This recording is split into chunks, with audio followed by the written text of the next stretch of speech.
চিঠিপত্রের গল্প, কলমে কবি তসলিমা নাসরিন। ইদানিং আমি আবার দরজা খুলে সকালের দিকটা বাইরে দাঁড়াই। চুল শুকোনোর জন্য নয়, কিন্তু বাদামলা বিকেলে যায়, দু একটা পাখির ডাক, সে ভেতর বাড়ি থেকেই ভালো। ডালের বড়ি ছাদে শুকোয়, রাস্তার টেরিকাটা ছেলে ছোকরা দেখব, সে বয়স নেই। তবে আসলে নতুন একটা দোষ হয়েছে আমার।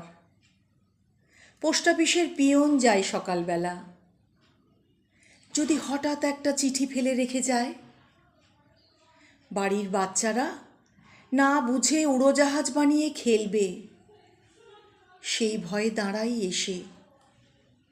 অবশ্য এও যে একেবারে মনে হয় না তা নয় যে। তুমি তো এখন রীতিমতো সংসার করছো, বিকেলে কাঠগোলাপের চারায় জল দিচ্ছ, সন্ধ্যায় বউ বাচ্চা নিয়ে বেড়াতে বেরোচ্ছ। তুমি চিঠি লিখবে কেন? সুখে থাকলে? কেউ বুঝি কারুকে চিঠি লেখে?